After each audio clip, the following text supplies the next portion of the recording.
Welcome to the Terrible Podcast with your hosts from SteelersDepot.com, where you can find all your latest and greatest Steelers news.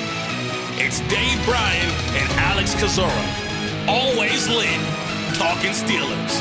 And now, here's Dave and Alex.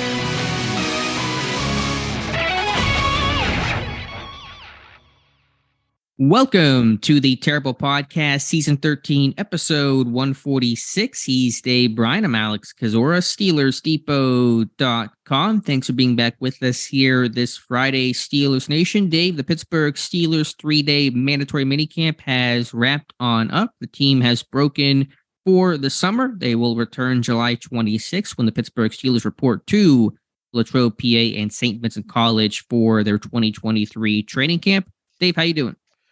Doing great. Probably not doing as great as you are, right? You going to Taylor Swift? Big Swiftie. You're a Swiftie, right? Me and Aaron Rodgers swaying, singing. No, I will not be there. Everyone else in Pittsburgh will be there, but I will not be there. Yeah, look, that looks like it's going to be, that's going to be a mess to clean up out there, I bet. Probably not as bad as some of the country concerts they have out there, right? Yeah, this might rival a Kenny Chesney. We'll see. I don't know. Okay. All right, man, we better get after it. It feels like we got to put 10 pounds in a 5-pound bag today, don't we? We do. And just to tease this up front, you'll hear in a little bit, Mark Gorsak is back, former Pittsburgh Steelers scout, doing some writing and podcasting for the sites. We talked to him about Corey Trice, Kenny Pickett, just a slew of topics, even Kendrick Green, and kind of talk about maybe why things weren't successful and have not been successful with Kendrick Green. So we'll talk to Mark here in just a little bit. But Dave, we bounce all over the place in there, don't we? We really do. But that's a really good conversation. It's less of, interviewee and talking about Mark's, scouting career, although it's kind of mixed in, but it's more just talking Steelers like Dave and I are doing right now. So hopefully you guys enjoy that. But Dave, we'll dive right on into the Steelers mini camp wrapping up. Again, not really anything earth-shattering or pressing that has to be discussed right now. I did think maybe we would hear about one of those linebackers getting signed, Kwiatkowski or Carter Jr. So far, nothing there today. Could be a day, could be 2 minutes after the podcast. That seems to be the way this thing goes. But players speaking, coaches speaking, the offensive coaches speaking most recently. Some people are taking issue with Matt Canada's comments that they're trying to frame it as Canada saying nothing will change. And they're trying to frame it as in Canada saying that he had no hand in building the offensive vision and kind of the direction this team's going to go in. Did you have any sort of issue or concern over any of those comments? No, and look, I mean, he's going to be framed in a negative light unless this offense, performs, makes strides, and not only strides, great strides this season here. But I think the way he said things, and look, I mean, it probably is a directive coming down. Look, we want to be with the way we have this roster built right now. The directive probably is we are going to play bully ball. I think that's been pretty evident with the way they addressed the draft and obviously free agency. Above that, I know some of the comments too. Basically we are going to, it's being framed as the offense isn't going to change. Well. It's probably going to change in a degree if they have, obviously some elements, some players that they're going to hopefully maximize their skill set overall. But overall, I mean, is it a huge surprise? Anything that comes out of his mouth it's going to be highlighted. We got to score more points. I mean, how many times do we hear that? We'd be drunk right now if that was a drinking game at this point. He's also not going to give away too many secrets on top of him about how they're, some elements that we're likely to see more of versus how much of the stuff. And then also you got a second-year quarterback. You're going to build on some of the likes and dislikes that he has coming out of his rookie season and all like that. So, I mean, overall, are we surprised with the things was there anything shocking that you wouldn't tear apart as a negative narrative that Matt Canada said? No, there's never been one thing he's ever said that was shocking to me. And that's not a put down. He's just a very cliche to the vest kind of guy. And that's fine. I get that. He doesn't want to make more headlines and waves, and there probably already are. And again, you see people trying to turn his words a little bit. I don't believe he ever said the phrase, we're not going to change. I think where people are extrapolating that is coming from Canada saying our identity, we are who we are. Right. Right. Which is fine in the sense of, they're building off the model of how Pittsburgh won down the stretch last year, which was running the ball, being physical, converting on third down, staying on schedule, winning time of possession, those types of things. And they're going to hopefully have better personnel to be more effective at that. But that's where Canada's comment is coming from. In terms of the, vision, I mean, Canada's still the OC. He's still going to call plays, still help devise game plan. Omar Khan already told us this, though. The vision was set by, and it's understandable, him, Mike Tomlin, and Art Rooney, the decision makers, the roster shapers. Those are the guys that are the ones that make decisions on who's getting signed, who's getting drafted, who's getting traded for. So, Khan's already told us who was involved in that process. It was not directly Matt Canada. And B, you would expect it to be the case anyway, because Matt Canada is not involved in actual roster construction. So to me, this is all much ado about nothing. There are still plenty of critiques of Canada, still a critical year, obviously a contract year for Matt Canada, but these comments are nothing burger, as they say. And look, if they don't score more if they don't score more points, and obviously Canada always like to say it's a win-loss business, right? Which it is. There is a degree of, though, are the wins going to be enough versus the points scored? Where is the balance of wins versus points scored? Yeah, it's a fair point. Obviously, winning cures all. If this team can win and win a playoff game, then Canada's odds of staying increase. Now, if the offense is truly miserable and it's really on the backs of the defense, then that could change. It's all about the particulars. But obviously, if this team can find some success and traction and progression, that's going to increase job security across the board. Right. And I mean, look, the proof will be in the pudding. And we've talked about this ad nauseum. We expect them to run the football, but within that, you are going to obviously have to throw the ball at certain points in the game. And you got to have the explosive plays. You got to have the yards after the catch, and things of that nature are going to go along with it. Obviously, situational football is going to be huge. He talked about turning the football over last year, and look, I mean that's no mystery, right? If you lose the turnover game or turnover battle in any NFL game, your odds decrease significantly when it comes to the outcome of the game.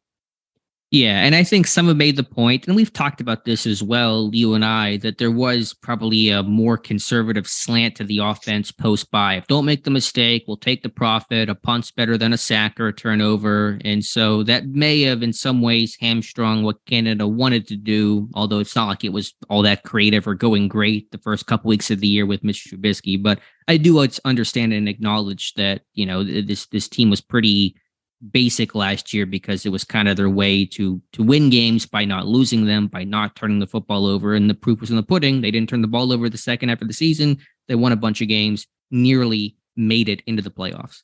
All right. What else? Anything else come out of Matt Canada's mouth? No, never from him. And that's fine. Again, I'm not trying to critique that. Let's talk about wide receivers coach Frisman Jackson in a short, I think, interview there, but mentioned about, and George Pickens has discussed this as well, about him needing to take a jump, and specifically in Yak, basically the worst Yak receiver in football last year, in part due to his role being a vertical guy that doesn't lend itself to a lot of Yak opportunities. But as Pickens, as Jackson saying, I think Jackson said specifically, this is a dude that has to take a slant and go 60 to the house. So that's kind of the real focal point for Pickens, is improving that Yak. And boy, how many times have we talked about that dating back to last season there? And I think specifically, we said when George Pickens came out that, pretty much a vertical receiver was going to have to develop more as a overall route runner. That remains the case. That sounds like the areas where he's going to have to improve on this year. You look back at last season, he averaged 2.3 yards post catch in 2022. Now to help, kind of make up for that deficiency, he had a 13.1 yards average length of air yards per catch in 2022. So at least if he wasn't getting and this isn't unique just to George Pickens, right? The yards after the catch. I mean, this entire team. So in other words, this is not me or you or anyone specifically knocking George Pickens. This is a team. This is an offense that needs to improve after the catch. But with the good thing about him is he was able to hide that stat for the most part because he was making catches down the field. Now, sign me up for using him more on some slants, and hopefully he can take some of those catch short run longs, one or two of them to the house. But even that, how many more slant run after the catch opportunities in his second NFL season, should we probably expect? According to Sports Info Solutions, last year he ran 20 slants in total. He was targeted 3 times on a slant in 2022 and caught 2 of those for 20 yards, with 8 of those coming out to the catch. And I believe a good chunk of that came on that one play against the Saints there after the bye. And even in college, he wasn't used all that often on slants. It looks like he ran 32 slants in total over a span of 3 seasons at Georgia, had 8 receptions for 98 yards for 3 touchdowns on 11 total targets there. So, but within all that, we need to see him develop more than just a vertical guy. I mean, we have seen what we saw in college, right? The vertical aspect of his game, and where he needs to become a better player. He just needs to become a more well-rounded player. And look, to some degree, it's not all of his fault, because on some of the shorter passes, obviously, those were out routes or comebacks along those lines. So,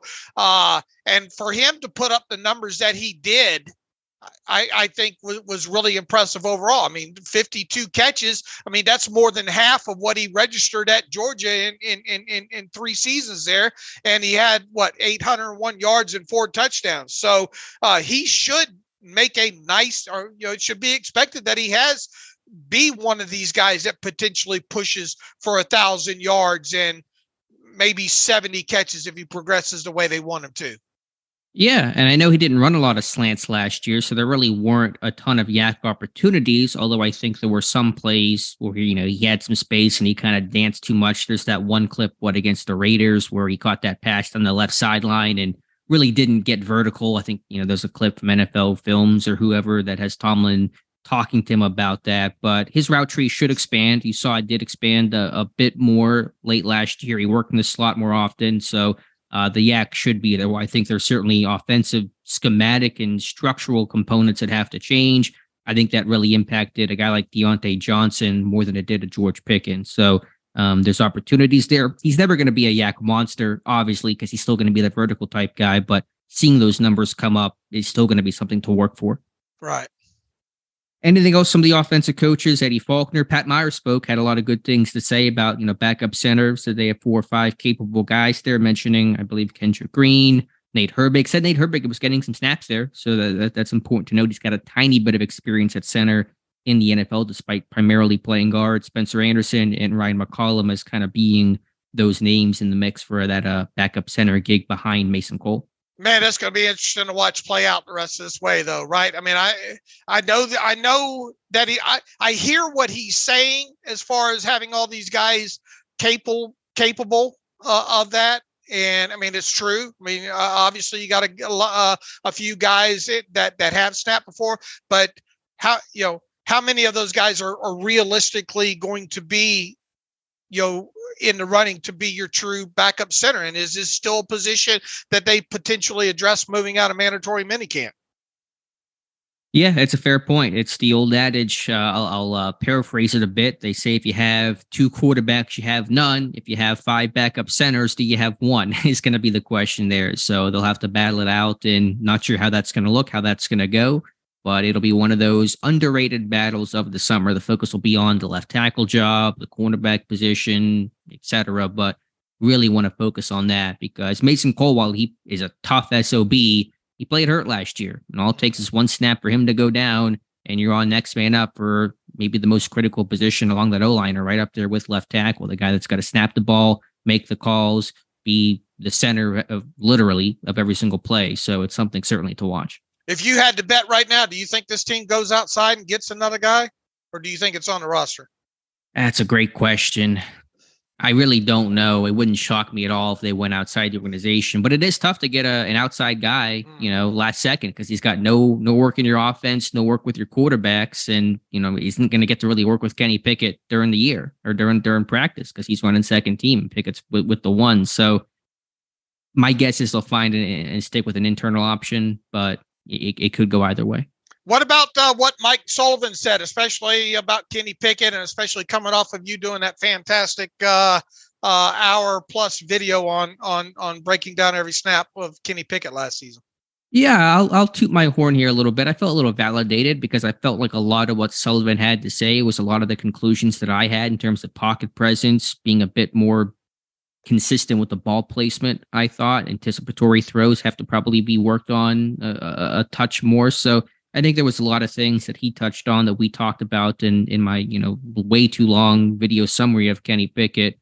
But, I know Pickett's going to work really hard. I think Sullivan's a good coach. I mean, he's a big disciplined technique kind of guy. So, there's certainly confidence there that those things will get corrected. All right. What about that number 3 running back spot and Eddie Faulkner? Some of the things he said. Yeah, it's wide open. And again, talk about those underrated battles that might not mean the most to the team in week 1, but just in terms of guys trying to catch a roster spots, it's going to mean a whole lot to Anthony McFarland, going to mean a whole lot to Alfonso Graham and Faulkner, talking up both about McFarland and the different skill set that he has compared to Najee Harris, compared to Jalen Warren, and mentioned Alfonso Graham and really had some high marks for him about his explosiveness, how well he's catching on, how eager he is to learn, put in the work, what he can do as a receiver.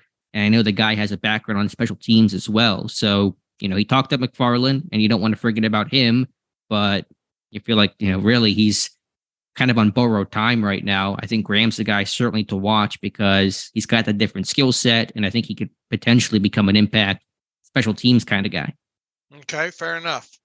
Who else position coach? Alfredo Roberts spoke. Your thoughts on what he said about the tight? He's very excited about the tight end room and kind of the different skill sets because each guy kind of has their own skill set. There aren't a lot of redundant players in that room with Freiermuth versus Washington, Gentry, and Connor Hayward. So it's a pretty unique room. Yeah, I kind of view him on the offensive side like Denzel Martin on the defensive side. That's a nice room to have to work with there. Right. But he coached them up because he took all those guys in. I mean, he wasn't handed those guys, Right. But there are obviously some areas that without a doubt, you have to see Freiermuth become a better inline blocker. Really, same goes for Gentry there. And then, what can you do with how much can you get out of a rookie like Washington? Based on what we know about him coming out of Georgia there, obviously he's going to be primarily a blocker. How can you refine that even more? He's talked about his footwork personally Washington has and that aspect and how much that's opened up his eyes there. So, and then you have the whole Connor Hayward aspect of what all can you get him to do in that offense. We've talked about that several times as well too. So yeah, if I'm him talking about Alfredo Roberts, I am very excited, but there is room for growth obviously with a couple of guys in that room.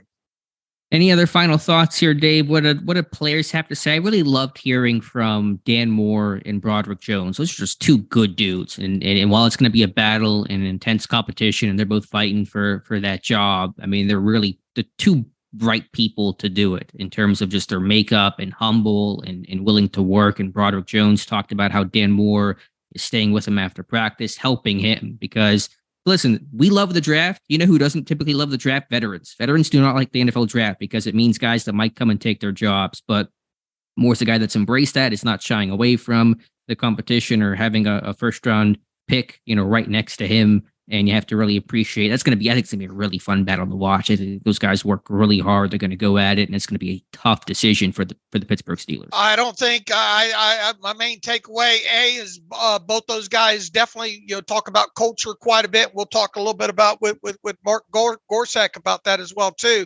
Have bought into kind of the culture aspect of the Steelers organization. I don't think either one of them assumes that they're going to be the week one tackle at this point. And you do like hearing the things that came out of their mouth that they, especially with Moore and Jones really praising him for staying after practice and helping them when it comes to that. So, once again, I think if you look at this offseason in its totality, especially when it comes to things coming out of player, Allen Robinson, there's been a lot of praise about what this guy is bringing. And we talked about that veteran presence in what is really a younger room overall.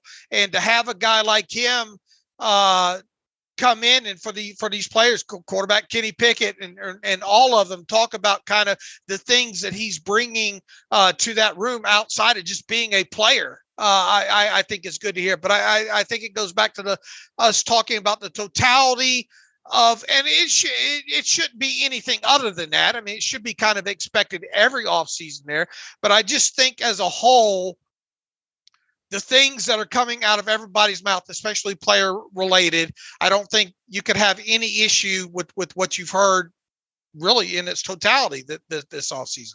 And I understand talking about the offensive tackle battle that, why Jones is viewed as the favorite, and he may still be the favorite. But I wrote that article a month ago that said Dan Moore is not going to give up this left tackle job without a fight. And I think people are starting to understand that now. I got a lot of crap when I wrote that about, Alex Jones is going to take the job. You're just kind of making a story here. I don't think it's a story at all. I think it's going to be a tough battle. Jones will have his struggles like any rookie, especially considering how raw he is. 19 career starts in college, given, I think, the adjustment in Pat Meyer's system. So I think Jones will work hard. I think he'll get better, but Moore's an extremely hard worker too that's in the system that knows how the NFL, how Pat Meyer's framework functions. And I just don't want to assume anything about Broderick Jones taking this job out of the gate. I think Mark Gorsak even addressed that topic a tiny bit, didn't he? That's a great segue, Dave. You want to get to Mark Gorsak right now and get his thoughts on all things Steelers? Let's do it. All right, we'll take a break and come back with Mark. And welcome back to the Terrible Podcast, and for a second time on the podcast, and we're excited to bring him back. And the already written his first article for Steelers Depot is former Pittsburgh Steelers scout Mark Gorsak. His first article went up about a week ago. Tremendous reception. I think people are really excited to hear more from you, Mark. So we figured, hey, let's have you back on the show. Hey, I appreciate that. I enjoyed the last podcast, and I'd like to be an irregular on the Terrible Podcast. Right. Great. We'll gladly accommodate that. Yeah, we're excited for it. So let's just dive in. And you'd mentioned something before we began to record this, Mark, that Mike Tomlin, yesterday, Steelers.com, they post one of Tomlin's speeches, I believe, in the morning before the day of work before practice, that's gotten a lot of buzz on social media. And those are the behind the scenes things that I know that you saw all the time. Those are things that Steeler fans like Dave and I do not get to see on a regular basis. So kind of talk about that aspect of how Tomlin approaches, especially spring work before the team breaks, comes back for training camp, but things really ramp up, things really start to get intense as the season nears, and some of that culture aspect with this rookie class in particular as they kind of get their first exposure to the NFL and how Mike Tomlin runs things. I think that video yesterday was real powerful. One, because Mike's a prolific speaker, of course, okay, but he tells the truth. And what he does is every year, rookie minicamp, he does the exact same thing every year because the faces are new.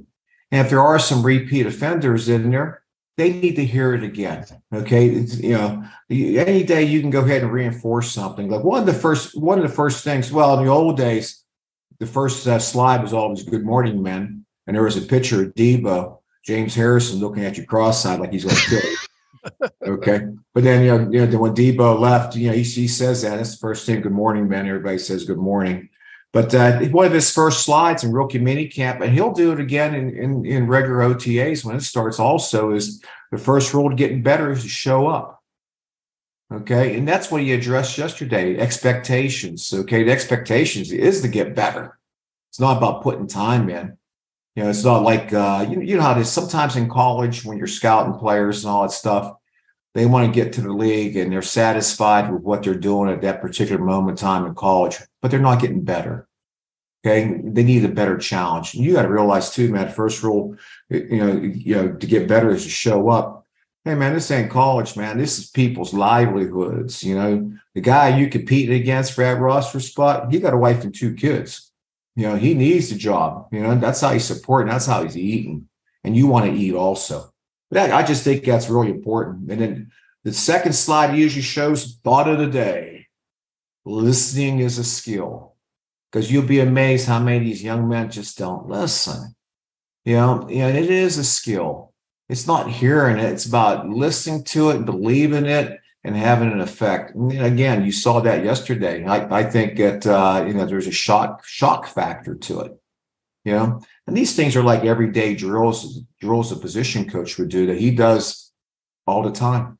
They need to hear it and need to hear it again. It's not like Eddie, our running back coach. You know, I don't know how many drills he got, you know, but he has a drill all the time. Right. All different. Look, he doesn't repeat many of them. Let's put it that way. And then he always addressed, particularly the rookies, we don't care about what means you got here.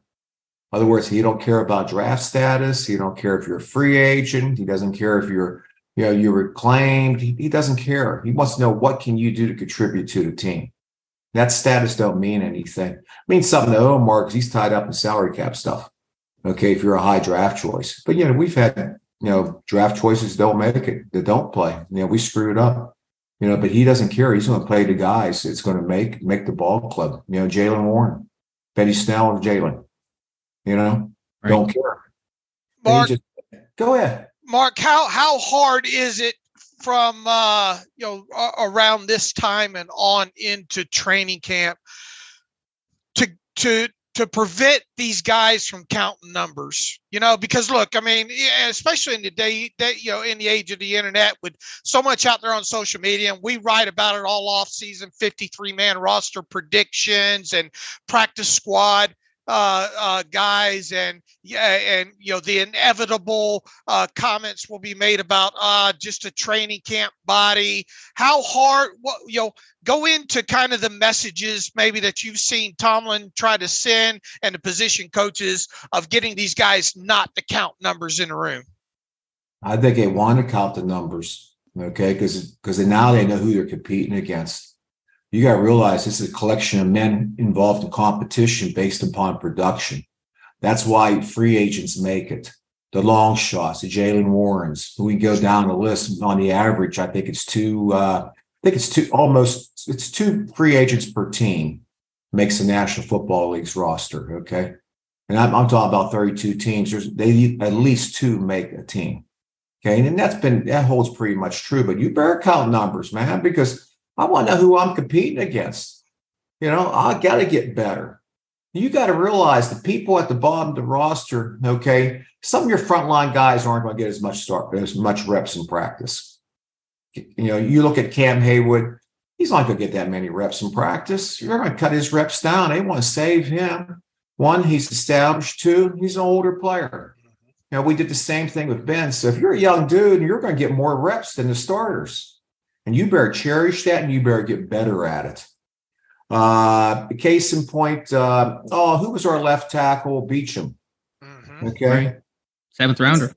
Yeah, well, his position coach in college, he not his position coach, he was a defensive line coach who had to hold up the cards on scout team. And he told me a story about Beachum when he was the offensive tackle on scout team for 2 years. And he was getting his ass beat by the starters. He started figuring out that I'm getting more reps than anybody else. I'm going to study these guys. I'm going to find out how to defeat them. I'm going to go ahead and get better. And then the defensive line coach who used to hold up the cards used to say that when they went to one-on-ones, offense versus defense, he was the guy, he was looking ahead to see who he was going against. And if he thought it was a weaker competition, he asked the guy, maybe two players above him, 2 players in front of him, hey, can I jump in front of you? I want to go against him. And it was probably the best player on the team because he knew he had to get better. And these guys at the bottom end of the rosters, if you're getting more reps, you're going to maximize that. I would want to go against the best people every single day. That's why it's really cool when Mike calls out matchups, with the first day of pads when they go backs on backers, make some of those guys go a couple different times, in a row, just because of the fact he wants to see competition. So you better count the numbers. I want to know who I'm competing against. I want to get better. I want to beat that dude. Mark, in your experience, and I understand right now it's OTAs, they're not in pads. We're not here to really evaluate too critically, but there's a story that Jim Nagy once told that they drafted a receiver when he was a scout in Seattle, and they knew those first couple practices and OTAs, this is not the guy we thought we were getting. How quickly do you kind of get a feel for what the rookies look like, or do you really feel like you have to wait a while to fully evaluate them? Or can you get a sense of a guy like, okay, this guy's going to be a guy, or this guy has something to really work on that's a concern? Can you tell about that quickly, or does that take more time? I think, every individual is unique. Okay. The people you could tell quickly are those people who can't learn. Okay. They can't pick it up. They don't know how to practice. Okay. Where they're, Mike always calls them the original domino. Okay, because they don't know how to practice, they dive, they fall, they cause everybody else to fall. One, because they're overly aggressive, they can't play under control, and football's playing under control. And he stresses that, come to balance, okay? Because if not, if you're the original domino, you might be a bad athlete, and you're going to hurt somebody because you're on the ground. You never want anybody on the ground. So that's one aspect of it. You can tell those people who listen, who can learn. The rest of it, sometimes you don't know until they put those pads on and you get in that one-on-one combat situation. Again, the best drill we ever do is when we go backs on backers, and we got the tight ends in there too, and they have to go ahead and block man versus man, and you either get exposed or you're going to find out who the tough guys are. And that's how Jalen made it. When he had to go ahead and stick his foot in the ground, on backs on backers and take on a backer. And that's what made him. That way you knew you had a fight, okay? You knew you had a guy with some dog in him. Dave? Mark, we keep these pro day trackers right at a finger's tip, and obviously track you guys as you go across the pro days and all. And one guy that we have had a lot of discussions about, since he was drafted and now specifically after his rookie season is DeMarvin Leal. And looking back, I think, and it was kind of questionable. It looks like potentially you were at the Texas A&M Pro Day. A, is that true? B, it still seems to be a mystery about DeMarvin Leal and his usage. Now, it does sound like he is closer to 300 pounds and really has been. He was used more as that tweener, but we really don't have a good sense, based on the tape and his usage from last season, of what he really is or can be in that defense. So can you speak a little bit about, were you at that Texas A&M Pro Day last year? What did you see when it came to a guy like DeMarvin Leal, and where do you expect him to go? Hey, I was there. Our D-line coach was there, and we had a wonderful steak dinner before that. And Dunbar took him out the day after because he had visits all lined up. There's not a lot of big people out there, man. The bigs, baby. He's with big. You may say he's not 300 pounds. It doesn't matter. He's a big man. He has the frame. He has pass rush skills. He knows how to use his hands. Does it really matter if he's playing at the end, spelling somebody at the defensive end spot, okay, instead of inside? Does it really matter? Because he's going to play inside too. You got a guy who has position flexibility. That's a pass rusher. You can't find those guys, especially people can use their hands. Anybody can bull rush. Okay, bull rush is lazy man way out. Dunbar will tell you that. Mike Tomlin will tell you that. Terrell Austin will tell you that. Anybody can bull rush. That's lazy. He can use his hands in a fashion of moving forward.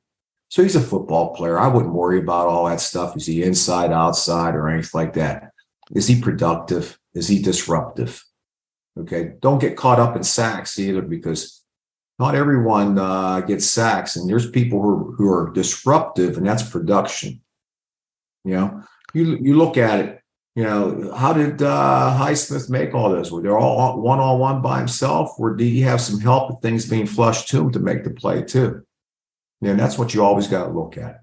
How concerned are you against when scouting him against how he would progress against a run? I wasn't worried about it at all, to tell you the truth, because we are in a passing league. Now it seems like the trend is going to revert back to the run based upon last year, but we're not certain about that yet. Okay. I think that's one of the reasons why we drafted Benton because Benton, it is that run stopper, okay, that you need. He's probably the closest out of all the rookies of playing the quickest. If you had to pick one guy right now, particularly in our division, when you start looking at the play action stuff that Cleveland does, okay, they run the ball very effectively, but they do it with play action. Then you start looking at Baltimore Ravens, highly effective run team using the fullback. Now they use it probably a little bit more than before, but those are two effective run teams right there. So you're going to need that just to play AFC North football. How much, real quick, how much do you find, and I've heard Jim Nagy talk about this as well. I like Jim, by the way. Jim's a good dude. Oh, yeah. Look, I mean, I'm probably going to work for him in the fall and do some Senior Bowl scouting for him. So fantastic, because and one of the things that we've heard him talk about, and look, when we write up our scouting reports for the site and all like that, we do the good, the bad, and the intangibles and all like that. But he hates to hear, he's not a fan of people highlighting so much the things that players can't do. He believes more the focus should be on what a player can do. Is that kind of the mentality that scouts should have? Focus more on what this player can do, where his ceiling can be based on that. I guess what I'm getting at is how much emphasis in scouting reports at that level is, revolves around what a player can't do versus what a player can do. Well, you want to do both sides of it. You want to bring out the positives based upon the run and pass game, because everything's predicated upon run and pass except for the special teams. Even a quarterback has a run pass element. Okay. But you're hoping that your better players, they have a ton of positives and very few negatives. The biggest thing is the summary. Where does he fit in at? Okay. Not only if the Pittsburgh Steelers are within the league. Okay. You may think, well, why you got to worry about the league? Well, if you don't draft him, you're going to be playing against him. Does that make sense to you? A lot of times, Mike acknowledges, hey, man, I'm just here to window shop. I know we ain't going to get that guy because he said it so many times and he's so right. But he wants to know because I'll be playing against that guy. There's sometimes we don't spend a lot of time on the quarterbacks. If you have a quarterback, and we were blessed to have one with Ben for so long and now with Kenny, but you're going to be playing against that quarterback. So Mike wants to know all about him. He's going to watch him. He's going to study him. So you want to have more positives and negatives. You always want to dwell on the positives because what can he do? Good coaches put players in position to do what they do best. I know sometimes some coaches miss that point at times, but that's what you want to do as a good coach. And of course, for Mike Tomlin, as his offseason has proven, sometimes those guys he'll meet, he gets back 4 or 5 years later when they become free agents. Landon Roberts, Allen Robinson at that pro day. So I think that's really unique. Mark, I was going to ask you, you had mentioned Netflix is coming out with a series called Quarterback, which will feature Patrick Mahomes, Kirk Cousins, Marcus Mariota. What kind of drew you to that? What are you going to look for whenever that drops? And I just want to ask you more broadly about, what are your expectations for Kenny Pickett in year 2? What do you think he needs to work on the most for him to take a jump and for the Steelers team to make a jump? Just to touch on Kenny, like I said before, he loves his process and all that stuff. I just think it's about getting the command of the offense and just being the leader. And he's showing all that right now. That story is going to be written. We're not sure what's going to happen, how much of a jump he'll make. And nobody was sure about Patrick Mahomes either when he sat for a year and then all of a sudden he took off to what he is today. Like I said, you can't, I try not to look into the future too much because I'm more worried about today. I'm more worried about, giving quality information to you and the audience. And also I'm doing the Mon Valley Hall of Fame dinner tonight. I got to be the Toastmaster for that. I'm more worried about making sure I don't make myself here. But it'll be great. So we don't know about the Kenny situation, but everything's looking positive. Those guys watch OTAs and everything. Everybody has an opinion. I'm okay with it. I respect that opinion, but let's wait and see. But the quarterback series, I watched the trailer. I thought it was pretty cool looking because you got Patrick Mahomes. He's mic'd up, and he says some things with confidence and conviction. And then you got Mr. Humility himself, Kirk Cousins, who I don't think gets enough positive publicity because of the fact that he hasn't taken him to a Super Bowl and he's making a ton of money. But he's just making a going rate. It's like you want to play, when you want a plumber, you're going to pay that going rate. You ain't getting nothing cheap. So, and then Mariota, because here he is, he's a stopgap guy. How's he going to handle that? He knows he has someone they drafted looking behind him, wanting his job. And I just think it's a fascinating chemistry because you got a guy who's up top, middle, low, and follow them and how they interact and learn how they are as people. They all have families. They all care. Sometimes we miss the point about how sensitive we should be to people's families when we say some things negative too. So I just think it's be a fascinating inside series and learn about how people compete, and they're in 3 different levels. Yeah, can't wait for that. I just want to ask you one more about Kenny. Looking back, whenever he came out, when you were, and I know that wasn't necessarily your territory, but him, of course, being a local guy, was there anything new the team learned about Pickett when they really had that draft season process, when you talked with him more, when you scouted him more? Was there anything new, or was because he's a 5-year guy at Pitt, he's right next door, you didn't really learn anything new? You just kind of confirmed that he was who he was. Yeah, we just knew everything about him. And Mark Whip coached here, and he's good friends of ours, and all that stuff. So it wasn't like you see those guys outside at Pitt all the time watching us, or you walk through the building. I go over Pitt side and I probably did. I'm one of those connectors. I'll go through the Pitt building just to go ahead and rattle some chains over there and say hi to people and all that stuff and give people some grief and all that, so everything about those people over there. Same thing of Aaron Donald. We knew everything about Aaron. We just didn't know where to use him at until Dick LeBeau goes, don't worry about him. You give him to me, I'll find a use. So. And Aaron's that dude, you see him working out in the indoor facility with D. Brown yet and all that stuff. And he comes over, gives you a big hug and all that stuff. So that Pitt connection, you just don't know. You just know so much about him. Let's talk about a few. We're going to bounce all over the place on here. Mark, talk about a few draft picks here. I believe you were at the Purdue Pro Day. Obviously, the Steelers drafted Corey Trice Jr. In the 7th round. What do you believe? What kind of grade did you have, if you're able to reveal it? What kind of round grade did you have on him? What are kind of some of his strengths and weaknesses, and why do you think he was still on the board? I think there was a few maybe injury concerns with him or some position, questions about maybe where he would play in the NFL. Just kind of talk about Corey Trice Jr. I had a 4th round grade on him, to tell you the truth. So wow, we never drafted him. You got to realize there's only so many slots and all that stuff. You get down to about the 5th round. After midway through the 5th round, they become great free agents. Okay, because there's only the way you look at it. You times 32 times the number of rounds and compensatory picks, and you only really need about 150 guys, really 158 guys. To draft from. But I had a 4th round grade on him. I wanted to draft him in the 3rd day someplace. Okay. And get him into the 7th rounds is steal because he has size, height, weight, speed, number one. He was academic All-American. Yeah, he has some injuries I believe he had someone in his family passed away, if I remember correctly, and all that stuff. But the bottom line was everybody was arguing, was he a safety? Is he a nickel backer? Is he a corner? And the proof in the pudding is, where did he play at? He played corner.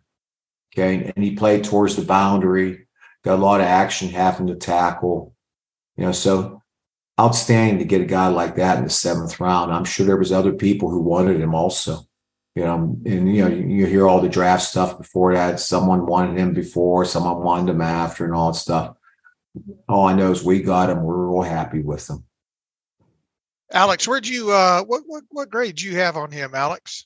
Yeah, I thought on talent he'd be like a late day 2 guy. I think it was because he was a safety initially at Purdue. They moved him to corner. He tore his ACL. He had broken ankle in high school. I mean, there were some injury concerns there. So do you think that sometimes those guys, where there's that debate about where this guy fits, where he plays, do you think that kind of do people lose focus of, can this guy play or not? They get too wrapped up in what is he in terms of specific position and probably less focused on, can this guy play? Because to me, on day 3, you're just getting guys who can play, guys that can make your team better and can actually make your roster. It all goes back, what are the positives? Let's not dwell on the negatives. Let's dwell. What does he do well? He played corner. Yeah, Mike T, he's a big proponent. He shows me this on tape. What leads me that he can't play it? Does that make sense? Why do we need to have to change him? We're betting on the come. We're betting on the unknown that he can play this position.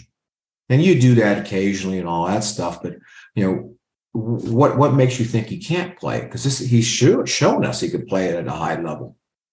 So let's keep him where he's at. And then once you get him within the system and all this stuff, and you see how much he can process information, it's kind of like Minka. Minka didn't like moving all over in the Miami defense, because he wanted to be a free safety. Well, he came here and he was a free safety, but then we transitioned him because Minka started to realize his value, and we approached it different than what Miami did.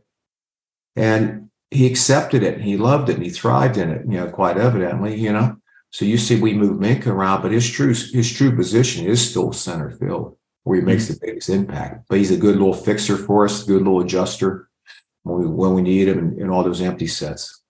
Can you expand on that in terms, you said you approached it differently. How did you guys approach it differently? How did you frame it differently to get Minka to buy into moving around more? I'm not quite sure about that. All I know is the coaches have a great way of communicating and teaching, and Mike T is one of the best ones, and Terrell at that time also.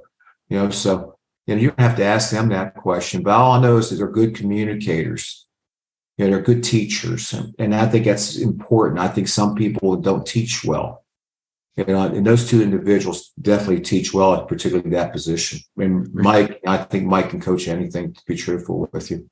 He's a very, very perceptive person. My last question for you, Mark, and I'll let Dave finish things out. You wanted to talk about, I think, the first 2 games of the year. Is that regular season you're talking about with San Francisco? I'm excited. We find a home opener, warm weather. You're looking ahead. I thought you were the today guy.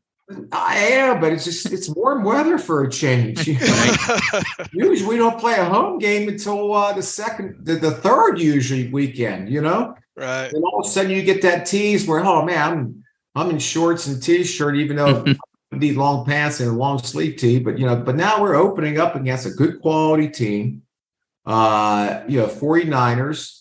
I don't care who their quarterback is. They're going to be a well-coached and well-defensive team. And God, Mike was already studying them before rookie minicamp, for God's sakes. He's going over all their strengths and weaknesses. It's like all coaches, particularly college coaches, before they go on a break, they usually have the first 4 games broken down.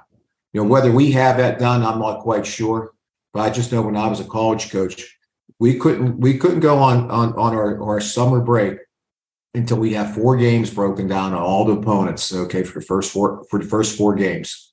And but Mike was watching, and it's fascinating to watch him because of the fact that they got so many avatars on offense. It's kind of like Debo. What is he? Is he a running back? Is he a wide receiver? They use him both ways. He's listed as a wide receiver. You got the running back, Christian.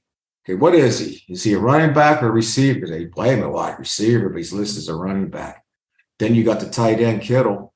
Is he a Y? Okay, stationary tight end on line scrimmage. Is he a F, a pass receiver? Is he an H, moving around behind the line of scrimmage? Is he a fullback? It's fascinating. They got three interchangeable parts, can play all over the place. Position flexibility. They can go ahead and morph and catch you into a heavy run defense, and all of a sudden split back out to wide open empty set, and now you're caught in our heavy run defense. What do you play? What a chess match! I just think it's going to be fascinating to watch the battles of the two head coaches and what they're going to try to do to each other. And plus, it's going to be warm weather, and it's a home opener. Hope for a change, right? And then the second game, we play Cleveland Monday Night Football, and that's important. It's a NFC North battle. Okay, that's important. And then that weekend, you got a 3-game Yankee series. What a great sports weekend in Pittsburgh. Are you kidding me? I don't care if the Pirates are in it or not, to go ahead and see them play the Yankees. Last year was phenomenal. We had that 2-game series. I went to the first game, and it was like, I was probably 65, maybe 70% Yankee fans, and they were giving us all kind of grief.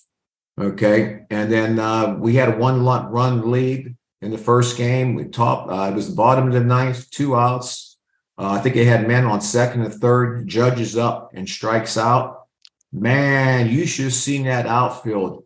Because I actually got a friend of mine gave me home plate clubs, and I went out to the outfield, and those Yankee fans were obnoxious. And when Judge struck out and we won that game, man, there was empty beer cups flying at him. There's all kinds of stuff. Everybody was talking back to the Yankees because we didn't have any, no wiggle room. Sure. The next day they beat the heck out of us. But if we continue on the trend, the Pirates, man, that'd be a heck of a series. With whether they're good or bad at that time period, I don't care.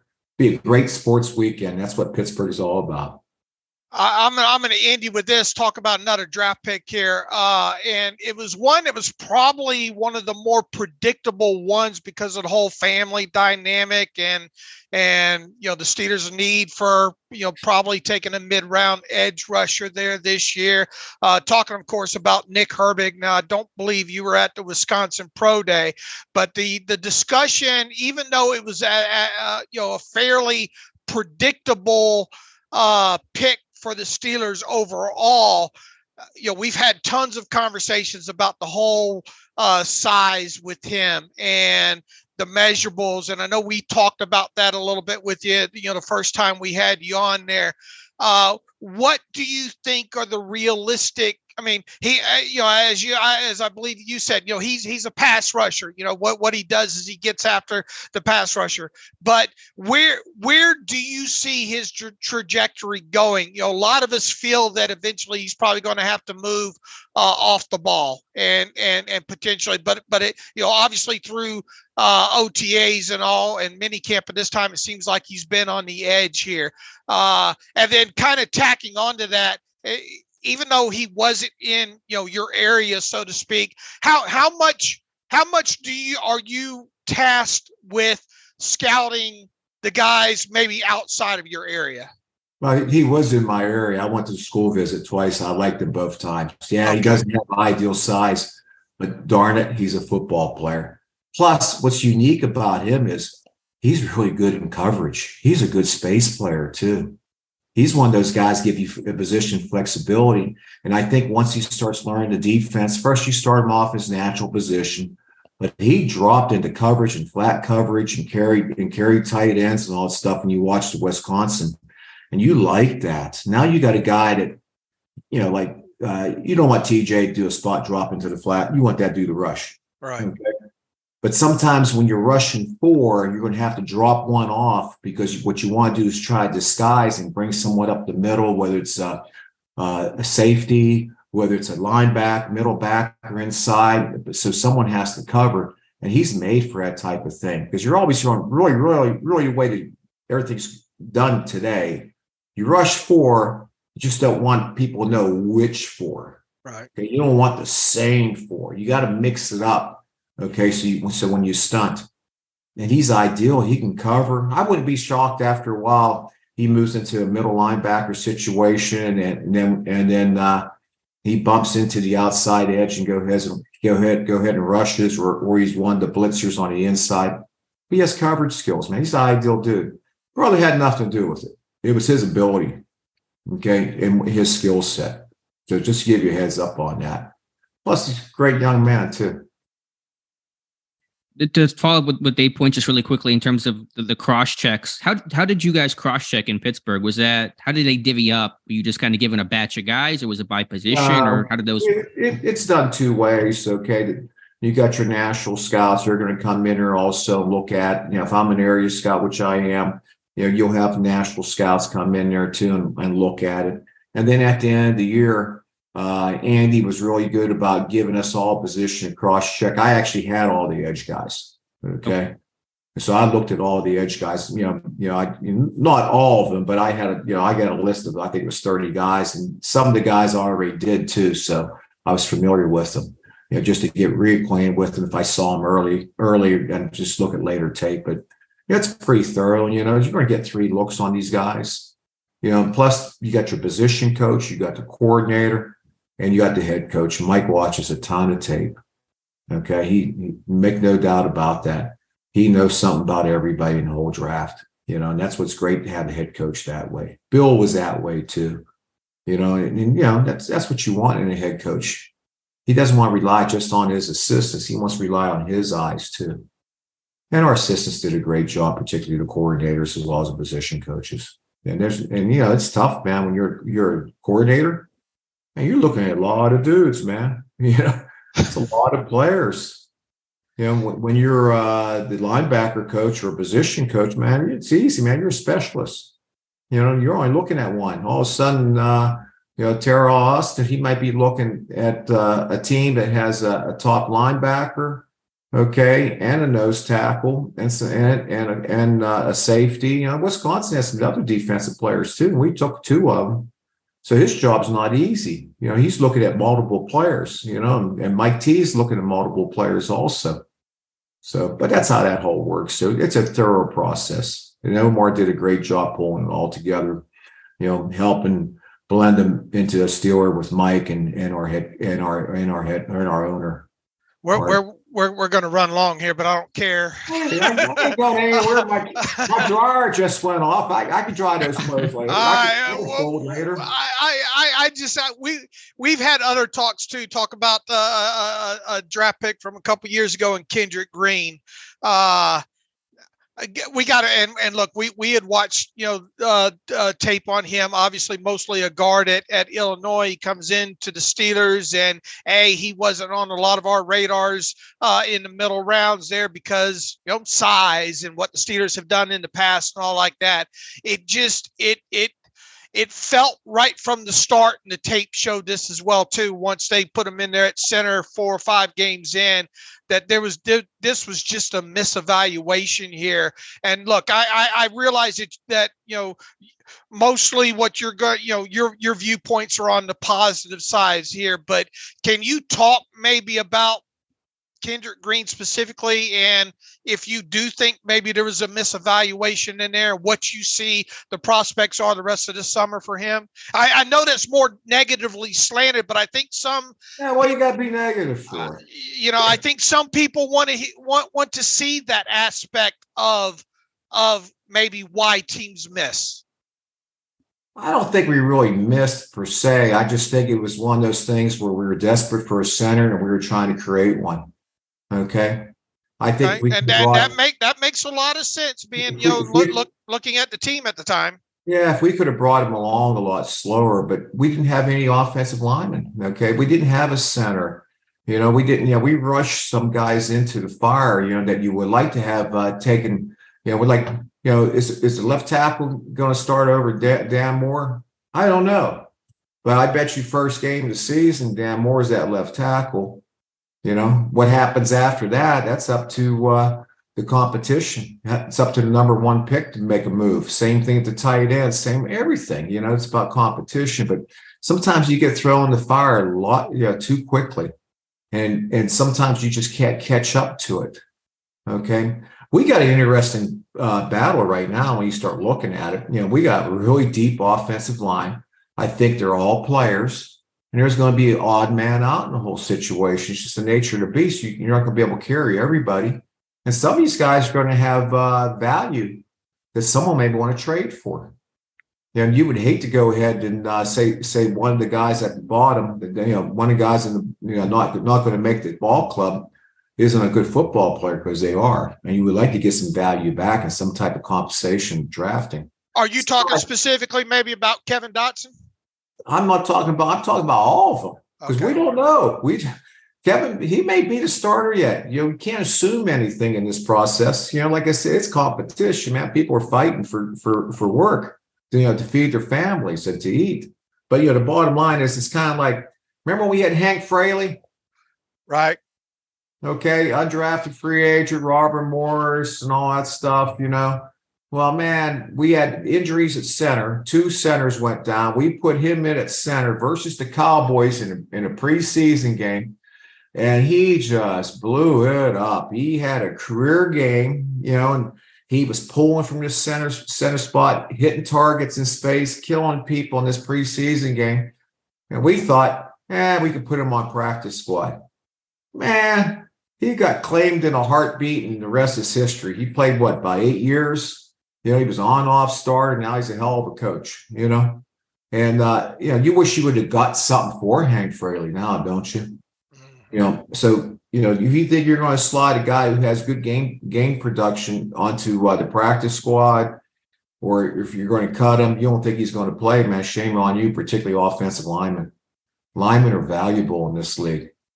A lot of them are late round draft choices. A lot of them are free agents. A lot of guards were former tackles, in college. So there's going to be a premium on whoever we release, and hopefully we can work a deal out and get some type of compensation, anything for somebody.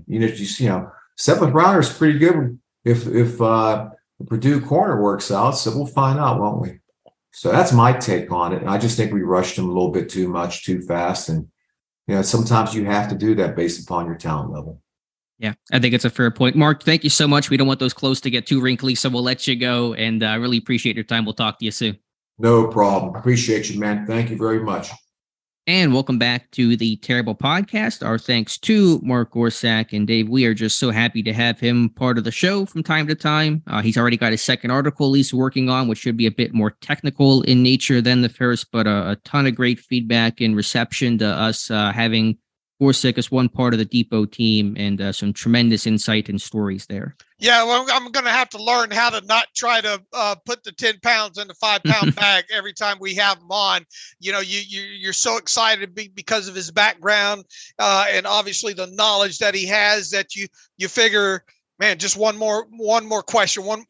There's so much racing, so I think we'll get more comfortable with him on, appearing on the show, and him more with us as well too, moving forward here. But it is hard not to ask 80 questions, and your mind's racing, at least in these first couple of appearances here, because there's just so much knowledge that you want to tap into. And boy, we went all over the place with him today, didn't we? Yeah, we didn't want it to be the interview of just kind of your background as a scout, your time in Pittsburgh. Just want to get his thoughts like anyone else, like you and I, talking Steelers, talking about, the guys, and a little bit more about the present day roster. So appreciate Mark for playing ball with us. Yeah, absolutely. All right, Dave, speaking of the rookies, which we covered quite a bit with Mark, you have a great article this morning on Steelers Depot that people should be checking out. It's entitled Explaining Why the Steelers Have Yet to Sign Their Top 3 2023 Draft Picks. And there's some really good information there. And I know that the new CBAs have the rookie contracts slotted, so most people think, what is there even to debate or haggle over? Basically, all the framework and parameters of these contracts are established by the CBA where these guys get drafted. But there are still some things for agents and teams to haggle over. So kind of walk us through Jones, Porter, and Benton, why those deals have not been done and what those obstacles might be that are in the way. Yeah, and I go pretty in depth with this. I think you'll agree here with these top 3 picks here. So I don't want to give away the whole kit and caboodle here. I'd like people to read the article if they have time this weekend here. But the nitty gritty here. Let's start with Broderick Jones here. And look, we already know within a couple of pennies of what these deals are going to total out at. We know what the signing bonus is going to be. What a lot of people don't realize is the things that can be negotiated, and specifically with Broderick Jones. The biggest thing with him that I believe is a holdup, and I checked with Daniel Salib, who really is an authority on and an enthusiast when it comes to NFL contracts and all like that, is how is the time frame of the payout of the signing bonus. And he reiterated to me that the Steelers usually pay 75 to 85% of the signing bonus of their first round draft picks within the first 15 days of them signing their contracts, and then the rest in October. So more than likely the whole thing's going to be fully guaranteed where Broderick Jones is slotted. That's probably that shouldn't be any other negotiation here. Where the haggling still is probably the holdup of how much is paid to Broderick Jones within X amount of day, how much a percentage of the signing bonus is paid to him within the first, let's say, 15 days of him signing the contract, and what the payment schedule kind of looks like after that. Now, I think there's still a couple of players on either side of him in that first round that are still unsigned there. But and Daniel Salib, agreed with me here that the biggest holdup with him right now is probably the signing bonus payout time frame structure overall, because there's really not much really to negotiate with the rest of it, with it being a fully guaranteed contract there. So he might very well end up being the first of these three remaining draft picks to get signed here, to be quite honest with you. Joey Porter Jr. is someone that we talked about in previous episodes here. And I think it's mostly related to where he was selected. Remember, he was the 32nd overall selection, and in a normal draft, that's the last pick of the first round there. Well, obviously the Dolphins had to forfeit their first round selection. And even though Joey Porter's technically a second round draft pick, his side is probably wanting him treated more as if he was a first round selection, meaning that the push for a higher percentage of his fourth and final year to be fully guaranteed. Now, when you look at how this thing has gone with these picks after him, and remember that Will Levis, who is a quarterback who was picked right after him, remains unsigned as well too.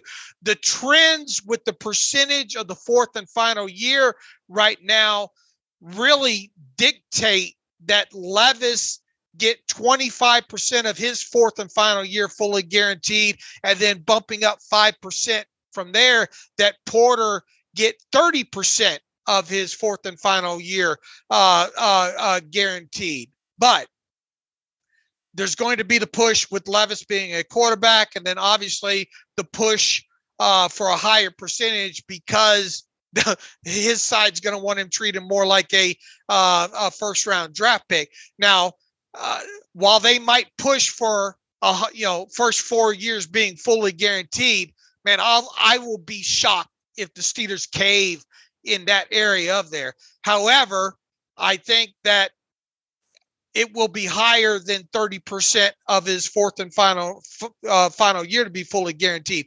Where the give and take within that is what I believe to be the biggest holdup with him. And Levis' side probably doesn't want to sign until they see what Porter does. Right. And this wild, wild west standoff. Right. And Porter's side, to some degree, is probably going to be tied to what Levis gets with the percentage of the fourth and final year there. So this could be a don't blink situation that carries on a little bit longer. It will be interesting to see. And I think he's obviously going to sign before training camp gets underway. But heck, we've got 6 weeks or so before that happens here. You could I don't think it's out of the question to think that either Levis or Porter Jr. ultimately become the final member of the draft class to sign, because I think there's going to be that much wait and see of what the fourth year payout is as far as fully guaranteed money. Once again, of the entire draft class is what you're saying. The entire NFL draft class. The entire draft class, and there's still quite a few kids, even past the third round that remain unsigned. Now, I think you're going to start obviously seeing these 4th, 5th, 6th, 7th rounders who aren't signed come to terms fairly quickly here now at mandatory minicamp. But long story short, it might be a while for Porter Jr. to sign, and I believe that it's going to be related to how much of that 4th year is guaranteed. Yeah, I'm with you. I think we had spoken about this a couple weeks back and both agreed that Porter might be the last guy for Pittsburgh to get done just because of that unique and tricky nature of being that 32nd overall pick for all the parameters, and adding Levis on top of that's, a really good point as well. Yeah, with Jones, it's interesting because I think people think about signing bonuses and just assume that a player gets a lump sum the second they sign. That can't happen. I know Pat Frymuth talked about that whenever second round pick, whenever he assigned his contract, he got a signing bonus in one lump sum, I think 14 days after he signed his contract. But it can vary. It can change from team to team and guy to guy. There's no uniform rule where every player gets it in the same exact way. So there's some haggling there. What about Keanu Benton? What's the deal with him? And look, every year these agents want to push the finish line down further, right? That's their job. And we have seen that, and I think that's going to play into a little bit with Keanu Benton as well too. And the hold up with him is probably related to the 3rd year of his contract. Look, we expect the first 2 years of his deal, based on everything that's happened and previously happened, and this year for his first 2 years to be fully guaranteed. But how much percentage of the 3rd year of his contract is going to be the big question here? And the players drafted immediately before him and after him, Cody Mock and Jaden Reed, I think both those guys remain unsigned right now. And I think Mock is the most interesting domino in all this. And once again, I got with Salib on this as well too. Mock figures to be the key domino in this group of the 3 players between him, Benton, and Reed, and that's due to where Mock was picked by the Buccaneers this year. Last year, the Washington Commanders selected Fedarian Mathis 47th overall in the draft, and he got 8% of the 3rd year of his rookie contract guaranteed. According to Salib, he was the last player to receive any 3rd year guarantees. Now, Mock this year is 1 pick after Mathis being the 47th last year. So they're going to try to push that line down at least a spot. And the speculation is that he should be able to get at least 8% or more of his 3rd year guaranteed. And then in turn, if that line gets pushed down to him, then Benton's side's going to want to push to be the end of the line, where it becomes a certain percentage of, let's say, 5% of his 3rd year guaranteed as well too. So I think the thing to watch here, I'm pretty much convinced that the holdup here is the percentage of the 3rd year money that is guaranteed for Keanu Benton, and I think Cody Mock is the key domino in all this to watch. Now, within all that, on both sides, Benton, quite honestly, is right in the middle of still a large group of players that remain unsigned. But I think because if you look back at last year, with Mathis being the line in the sand where it came to 3rd year guarantees, and then Mock being 1 pick after that this year, that's going to be the interesting line in the sand. And obviously, if he is able to push that bar to 8-10%, then Benton doesn't want to be the end of the line, right? There. So I think that's where the holdup is on him at this point.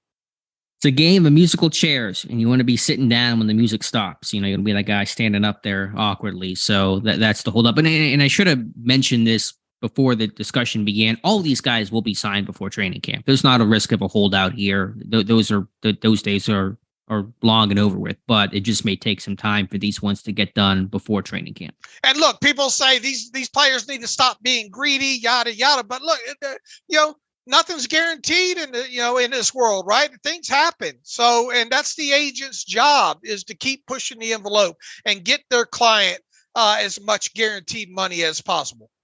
Yeah, if you're paying the agent, what's an agent fee these days? 3%, 5%? Oh Lord, I'll have to get. I haven't researched that aspect in years. So yeah, next time we have Joel Corey on, we'll have to ask about that.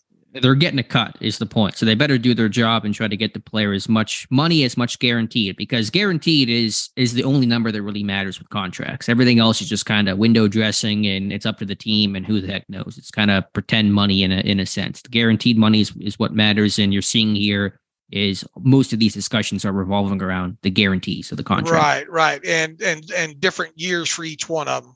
Right. But it is funny to say, to be like, can you get 8% of that third year? But those are the things that are left to haggle over. Right. You can't haggle over the overall structure of the deals anymore. That's what the NFL slotting has done. So there's always things to discuss, though. Right. So if you're wondering why those three, it's mainly related to where they are and where they were selected and the lines in the sand from the previous year. Has any player held out since the CBA was created in 2011 for these rookie deals? Has there ever been a holdout? I'm putting you on the spot here. I apologize. Yeah, I can't off the top of my head. It seems like there has been an instance or two of them, one maybe not being signed. Did Malik McDowell, did he have, when he ever got in that ATV accident with Seattle? I don't know if he had signed his contract yet, and so that might have been a special exception. Do you remember that whole situation? Yeah, Dave? I don't to speak, without a doubt on. I can't say. It looks like actually he had signed his contract before he got in the accident, so I don't think he was actually somebody that had an issue from that aspect. But okay, it doesn't really matter. Point is, those guys will be signed, sealed, delivered, ready to go come July 26th. They should be. They should be. I know we have to get the qualifier there, but you have you're not losing any sleep over these deals getting done. Okay. Fair enough. All right, Dave, to wrap things up, I know these are not Steelers related, and I'm not always the most enthusiastic to talk about them, but they are kind of in the news right now, and the news cycle is relatively slow. The Bears are reportedly unhappy with Chase Claypool, who has been hampered by an injury of some sort during OTAs. It's been pretty limited, and so there's been some reports and scuttlebutt from some of the Bears radio guys over there saying the team is not too happy with the way Claypool is handling things on or off the field. Yeah, you kind of wonder where the middle is on all this, right?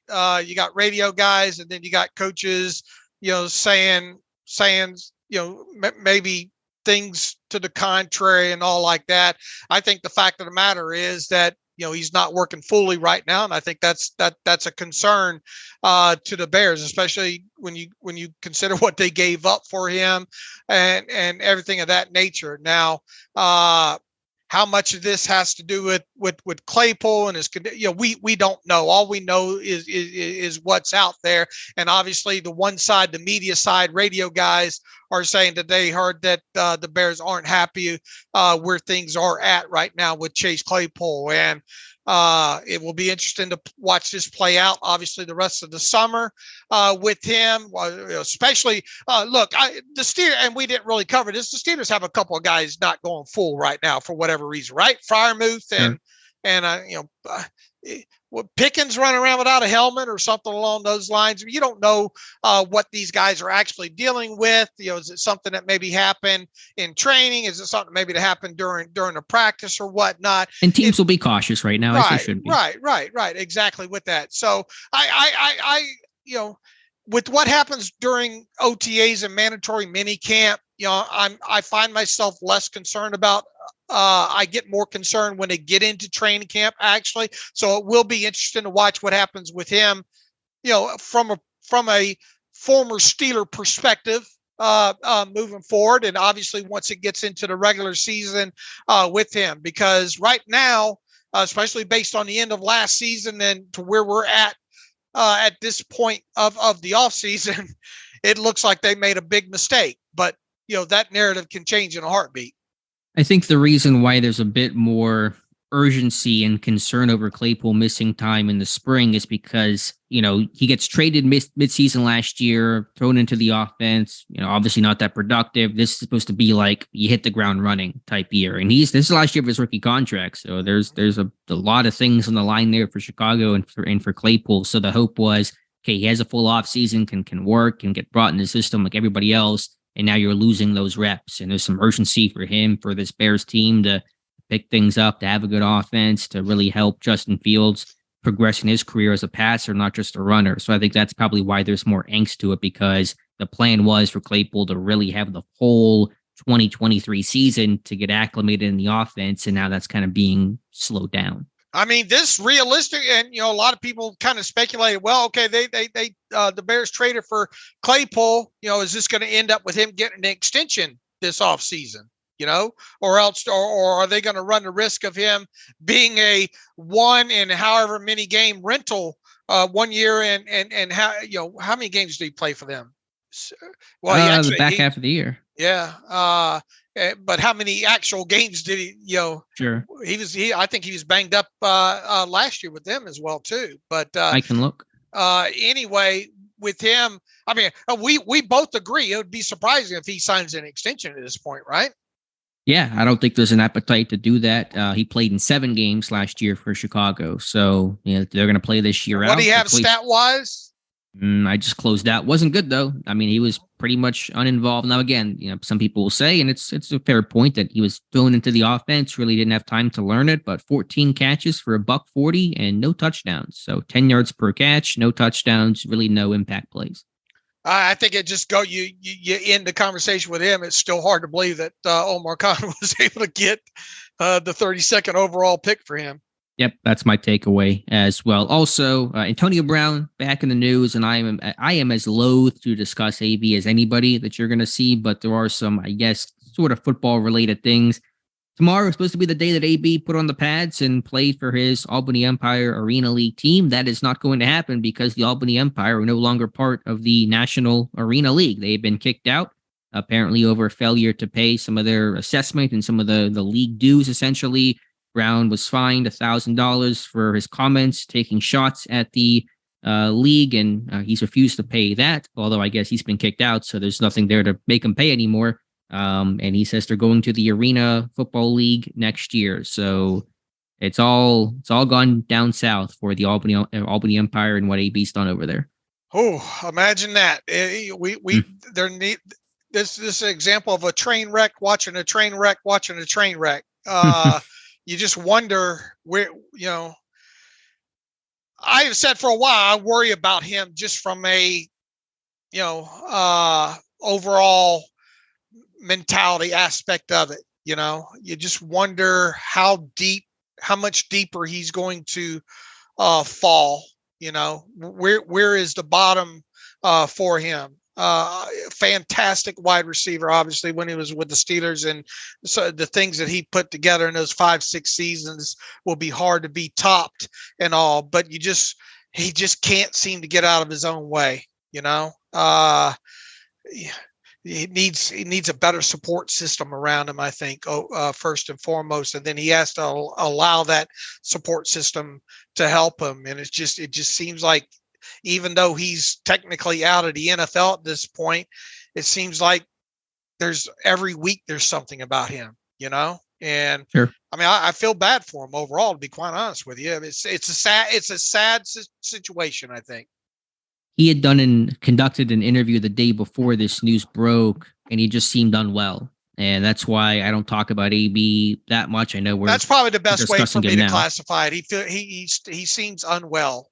Yeah. And I know we're talking about it, we're giving it attention right now, but I think there's something obviously unwell with a guy. And so I don't want to be somebody that piles on too much, but I will just end on this. There was a really good news package put together by, I believe his name is Griffin Haas, who's one of the local sports reporters up there. And talked about, how proud this Albany umpire franchise was before AB. They'd won the national title in the league the last 2 years, had a really revered and respected head coach, and AB comes in, and a couple months later, we're at today. It's gone. So really sad to see. I hope AB gets the help that he needs. Unfortunately, we've said that many times before, and it really has not felt like it's come to fruition. So, that's the situation though. So AB's not going to play this weekend. He claims he'll be in the Arena Football League next year. Who the heck knows if that's going to happen?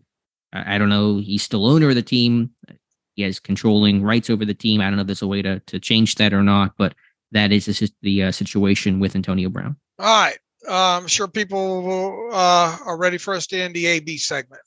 Yeah, I think we're pretty light on reader emails, so we can probably just close out today's show. And I guess we'll have to discuss if we want to do the Tuesday, Thursday schedule, because we're going to get into that real lull of the season before training camp. But we'll come back sometime next week. Yeah, and I've got we'll have a Monday show, I think. You're gonna be gone. I guess we should have a Monday show, right? Yeah, and but Monday, Monday afternoon, I have to fight the big snake again. Got another colonoscopy I got to get taken care of, but that will be after the Monday show, and then we'll have to play the rest of the week by ear there. So in the meantime, TJ Watt on the Ben Roethlisberger podcast Sunday night, right? That's supposed to drop. So we'll have some things to write and probably maybe talk about on the Monday show related to that. That should be a fun interview. It will be. I'm excited for it. Although, please stop putting them Sunday night, Ben. I want to have my Sunday nights back instead of writing about TJ Watt. But we'll come back Monday for sure. Talk about that, whatever else happens, and the rest of the week kind of to be determined. All right. In the meantime, you can follow me on Twitter at Steelers Depot. Follow Alex on Twitter at Alex_Kozora. Follow the show at Terrible Podcast. Email the show, theterriblepodcast@gmail.com. If you like what we do and want to donate to the cause, SteelersDepot.com. Hit the donate button up right navigational bar. Also, if you like an ad-free version of the site, SteelersDepot.com. Hit the ad-free button up right navigational bar. So everybody, thanks for listening. Until Monday, as always, thanks for listening to the Terrible Podcast with Dave and Alex.